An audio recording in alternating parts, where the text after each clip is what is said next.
You are most certainly a sticky pineapple upside down cake, baby dolls. There are mainstream crypto influencers that are probably gonna get you wrecked. Now, here is one mainstream YouTube influencer who has given me the blockaroony. Gee, I can't figure out why.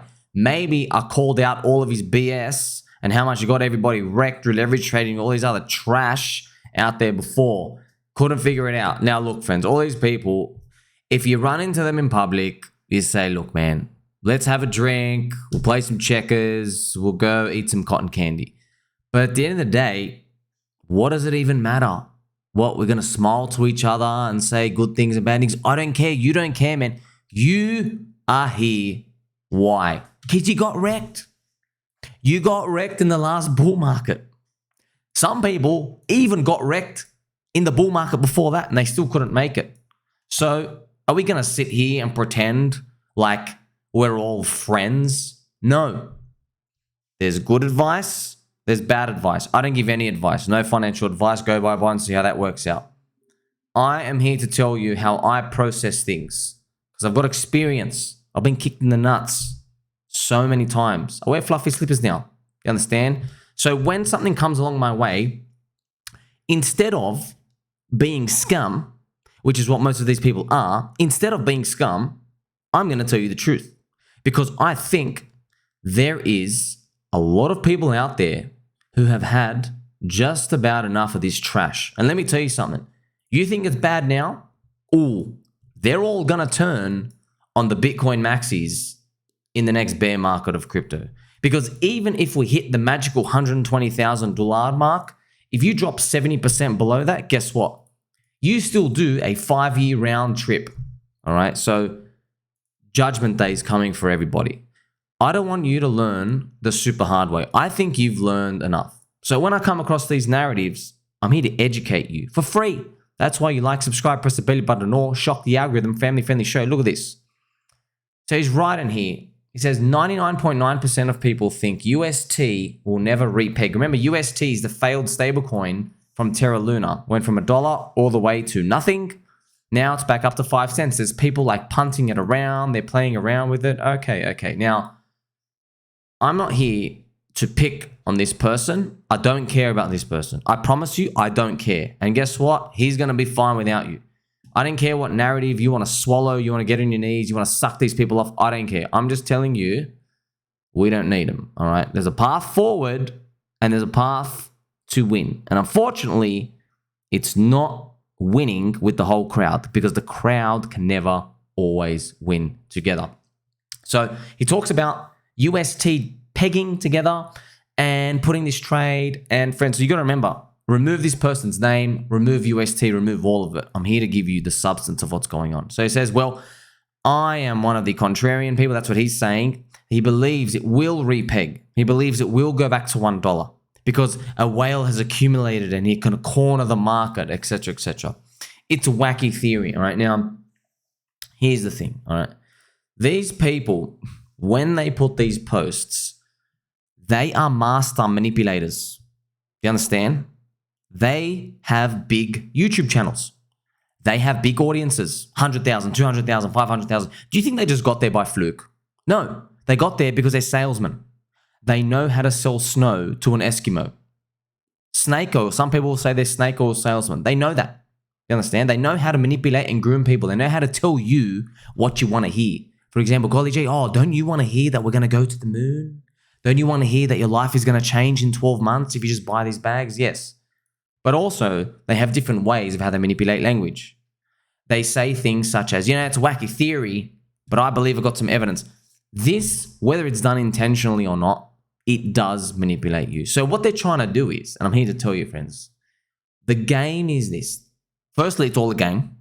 Whether it's Bitcoin, real estate, gold, I don't care what you're in, everything's a game. Pokemon cards are a game. Everything's a game. A game of speculation. The greater fool game, all right? Now, to play the game, you got to understand that there's rules, and you got to understand that a respect must be given to the people who are winning at the game. You might not like them as people. You might not even think they're people. You might think they give bad advice. It doesn't matter. You got to respect those people who are at the top of the game. They're doing something right. You might not agree with it. You might say, well, I don't like how they do this leverage trading trash. That's how they make all the money. And then they claim that they buy from public markets and they win. I don't like that. Well, guess what? No one likes that. But here's the truth. Do you want to win at this game or not? If you want to win at the game, you better learn what they're doing. So I'm going to tell you, teach you for free, literally, not a single dollar from your pocket. I'm tell you what they do. What they do is they get long and then they invent a narrative. Let's draw a pencil here, okay? And that's what they're doing. A pencil writing on a piece of paper. This is sideways writing, okay? They invent a narrative. And it doesn't matter what the narrative is. But it's got to be captivating. It's got to be enough of a spark to get retailers to dream of much higher prices. Bizarre objects in the universe. Now, why did I play bizarre object music for you? Because notice how none of this has anything to do with the fundamentals. None. That's the game. The game is get your position, invent a narrative, and get out. That's the game they're playing. They do this in the bonds. They do this in stocks. They do this everywhere. You understand? If you play the game for a long enough time frame, though, you eventually get a smooth transition. But it's not really smooth because there's a lot of gyrations, right? So when it comes to these, please be careful because a stablecoin pegging to $1 ain't going to happen. You need $50 billion to come up here. Okay, come push it up here because that's how much was lost in, I think. Look, it was a lot of money. I think maybe it was 18 billion. It doesn't matter. It's an insane amount of money. And what's interesting was people would probably look at this and think, well, I would never believe that narrative. But let me tell you something. These things go further than you think because usually the people who come in with emotional money, they don't really care. All that matters is that they are being told to dream of a higher price. Dream of much higher. That's what they want. Now, I am not saying this influencer is specifically doing any dumping or any illegal stuff. I don't really care. I'm just telling you, every single time you see a freaking face, a shiny face, smiley teeth, doing all these, yeah, golly gee, I'm here, look out for you. Even on Twitter, where all these mid-curvers suck these people off, I'm telling you, it's the same game every time. Step one, you get long. Step two, you invent a narrative, okay? And you tell people it's going to go 10 times higher than when you want to get out. Step three, you're actually getting out here. You understand? You buy something for $1. You say it's going to 100. You're selling at $5. That's how you win the game. Okay. So you got to remember, how do even mechanics work? I've told you so many times, friends. For example, who's buying this thing at 5 cents UST? It's people who believe it can go to $1. All right. That's who's buying. This is what happens in every single coin. I've told you this many times. So who would buy an $80,000 Bitcoin? It's probably someone who thinks 120 to 160 is coming next. That's the game that you have to play. Now, if you really rely on the fundamentals long term, you will win.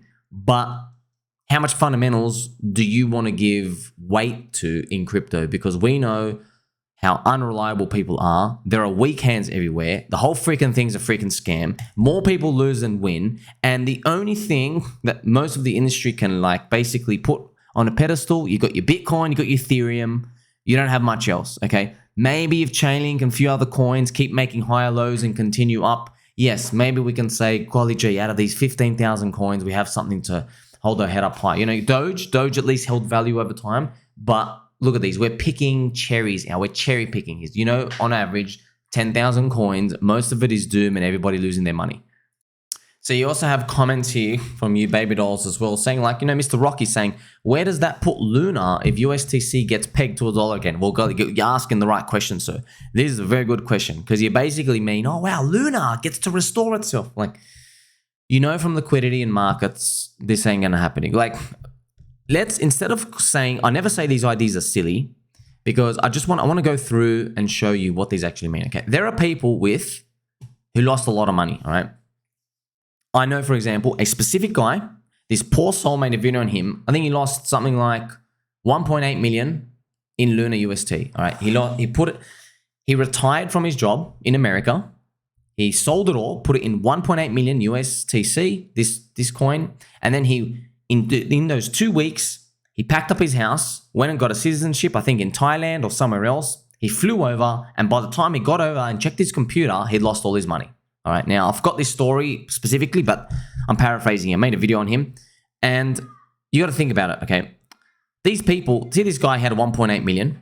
All right, now, if you buy this up to like 10 cents, all right, now it's ticking where he's seen as 5.3 cents. He had 1.8 million. If you buy it up at 10 cents, he will have 180,000. So this guy who had 1.8 million, if you bid it up here, he's looking at his portfolio and he's like, wait a minute, I lost all my money, 1.8 million, but now if I get out here, I'll have 180,000. And I think I can buy another altcoin and ride it up at 10x. And guess what? I'll have my 1.8 million left again. So there are these opportunities out there, but you got to remember, this guy who lost 1.8 million, now think about this. There's another dude out there who lost 18 million. You know, crypto Banter lost 100 million. All right. Now, I don't know if there's enough liquidity to even get them out. Of course not. Who's going to be bidding these up here? But these are the people who are selling. They own the coin. Okay. So if you want to believe in this narrative, you want to play around, do what you want. But we're going through the mechanics of why these things get tougher and tougher to push up. But see, people like this, friends, well, they know this. They know this. What, you think they don't know it? You think, what, golly gee, I figured all of this out? No, they know all this, friends. That's why when it comes to these stable coins, the narrative doesn't really matter. All they're getting you to do is believe in a ginormous target. It's like such a sky-high target. So effectively what they're saying is, they're basically saying, hello, person with money, don't leave your limit order down here. Don't wait patiently. Just come, hit market, and hopefully it goes up higher. So that's the game they're all playing.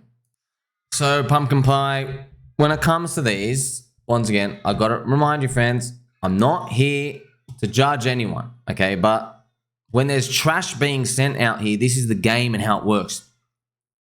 I'm glad that we can look at this through the lens of a stable coin, because I've just shown you the example. I've just given you a clear example. You're probably wondering like, hey man, why can't it go to $1? Well, you see what happens, okay? There's too much blood. There's too many people. There's too many people who are willing to take a loss because they lost so much that they'll just they're happy to recover a small amount, all right? Now, the stablecoin example is great, but now you got to think, are there other coins who might exhibit similar pain? Yes. Coins, old cycles. Coins from the old cycles, friends. Cycle 2, cycle 3, cycle 4. That's what happens. You get to see this acts as gravity. It gets harder and harder to attract people. That's why as coins go older and older, they slow down. So you're now learning, you get to see, okay, there is a difference between this shiny logo that I think is shiny and like a cycle 1 coin. There is a complete difference with that, all right? So that's why when you see the charts, you see emotions. But hey, at least you learned something today. Don't forget, there is going to be more narratives that are going to trap people next year. And look, I know in a Bitcoin halving year and anything after, we're going to see more stuff like this. So I'm not going to be coming out saying, well, golly gee, this is the silliest thing ever. No, because emotional money will do emotional things and you can never, ever predict what they're really going to do. So hopefully we get a read on some of this emotion and we can actually front run it if we are so lucky. Make sure you like, subscribe, bell button all. Don't forget he loves you. You're a cookie pie. Catch you soon.